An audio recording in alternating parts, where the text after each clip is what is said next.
Hey Digital Tour Bus, I'm Connolly, and these are my pre-show rituals. So sometimes I don't have the time to get to these because shows can be pretty crazy and you're running around trying to do a zillion things. Absolute chaos. In an ideal world, I would do several things. I would have a very comprehensive ritual, which would be, I like to get up. I like to drink a lot of water because you need to be very hydrated if you're going to be singing for however long your show is. I like to do some breath exercises. I like to meditate. I love to go on a walk through the neighborhood just to kind of like get my heart rate up and to be moving and sort of like get out of my head. Maybe do a little yoga, like, either walk or yoga, not necessarily both. That might be, I don't know if I usually have the time for both, but I like to try to do one of those. And then I do this like weird thing where I will boil a pot of water and just stick it on a towel so that, you don't want to stick it on a wood table or something because it's going to naturally burn it, right? So you stick it on a towel and you put your head over it and you put a towel over your head. It's called a steam bath. I don't know if that's actually what it's called, but I call it a steam bath. And the reason for that is because it's just like direct hydration to your vocal cords. Obviously water is great, but that takes a bit of time. So if you want like direct hydration, you need to hydrate. Stick your face over a boiling pot of water. Well, actually at that point, it's settled down. I've taken it off the stove. So it's not quite boiling, but a very hot pot of water. That's what I do. And then I usually take a shower because I need to like get ready. Yeah, steam is good too. I do some like warm up exercises in the shower. And while I'm putting my makeup on and doing my hair, because unfortunately I would love to like have the time to do the hair and makeup and then do that, but I often don't. No. We're just like running. We're like, go. So I'm like, okay, I have to try to like do all these like things I do, but simultaneously. So I'm like multitasking. I'm like, wee, and like doing my mascara. I've seen this firsthand. Yeah, he has seen this. Or I'm like drinking some water, I'm like eating, and I'm like, wee. I'm like, like I'm trying to do it all at the same time. But I love to warm up. I always try to warm up. I don't get to warm up as much as I would like to, but usually I try to go for like 15 to 30 minutes. 30 minutes would be ideal, but like I said, we're kind of like running around busy. So sometimes I will like practice what I'm gonna say like in between songs, or I'll like write out bullet points and then I'll have You're good about having your notes. Yeah, I've seen done that in the past. Before. I didn't do that for the recent stuff we did, but I have done that in the past, and I'll have like Jack or like you or somebody quiz me. I'm like, okay, I'm gonna talk about this, and like I'm hitting these points, and you're like A+ or like D-, whatever.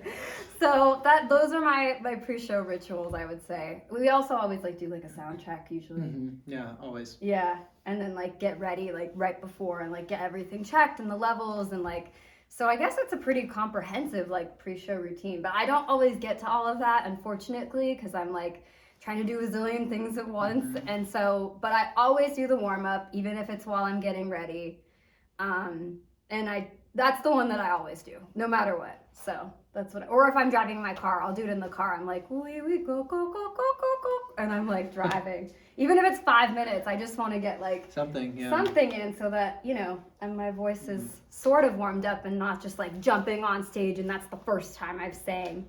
This is my guitarist, RJ. Well, I'm not only your guitarist, but I'm also your music director. Yeah, we should be saying that. My list is way longer than just going over the set list. I mean, usually I have a stage plot done. I've talked to the front of house guy. Yeah. I've looked at the stage, made sure everything is like where it's supposed to be in terms of setup. I go over the sound check and make sure everything sounds good, that you have everything in the monitors. Yes. And then after that, I go to the guys and make sure they have everything in set list order, make sure there's nothing that they need, that nothing that, they can't hear anything on stage. And then I get to like my spot, which is I do a warm up, a pretty intense one, scales and arpeggios and just stuff to kind of get the blood flowing in my hands and making sure.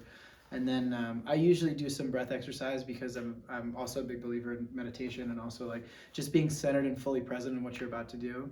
And then I also like, this one's kind of somber. I don't even know if I've ever told you this, but like I have heard like so many stories of people that played with musicians right before they passed away. Like Rudy Sarzo playing with Randy Rhoads the night before he died. And wow, like Stevie Ray Vaughan's band playing with the night before they died. And they all said like you know, they had no idea that was going to be their last gig, like that person. So I always kind of think, I'm like, hey, make sure you play tonight. Like if this was your last gig you ever played, that you would be able to be okay with that. Wow, So, that's a cool one. I'm gonna start taking that and steal that one. yeah. I try to do something similar where like even if, because sometimes I would love to like do breath work and meditate, but I don't always get to it every day if there's like a lot of stuff happening or like moving parts. Things always seem to take longer than I think they're gonna take, just as a rule. But I do try to always like remember when I'm sitting down to play or about to step on stage that like I try to kind of be like, okay, whatever's out there, like universe, whatever, like I hope you can use me as like a conduit for good, or like to share, like to get a message out to someone that needs to hear it, or like please help me to like help someone else in a way, or like say what someone needs to say, or like perform in a way that'll help or, you know, touch someone else. So that's kind of like what'll help me get out of my own head so that it's a little less about me. And then the very last thing I do before is always go to you and make sure 10 minutes before, is there anything else we need? Are we good? Are we comfortable? And you're just like, yeah, you're like, no, I think we're okay. And I'm like, I okay, don't know. I'm here if you need anything. Yeah, I'm like, let's just do it. Like, sure, whatever. Yeah. I know. And then I always try to say something to the guys too that's like, hey, let's do this. We got this. We need to start doing some sort of a like 1, 2, 3. You know what I mean? Like, I'm imagining like a youth basketball league. Yeah, like, yes, exactly. Like when I say go, you say. yes, that like when the curtain drops, you all play. This is so good. That's what's happening. All right, now we have a new Preshow ritual. Yeah, that'll help because then we'll like get the energy rolling. I think we're gonna be in like a really good place after that. Yes. Instead of me being like nervous and then it drops and then it's like we're all one by one gonna come up to you and say, "You got this," and then just rotate. You got this. I feel like we need to start singing like the like High School Musical, "Get Your Head in the Game," like get your head in the game. You don't know what I'm talking about, do you? No. We just came up with a lot of new pre-show rituals. Yeah, you're right. We have a lot of rituals. We gotta go because we gotta like get to work on them. Yeah. They're very comprehensive, but I love you guys. Thank you so much for having me. Thank you, Digital Tour Bus.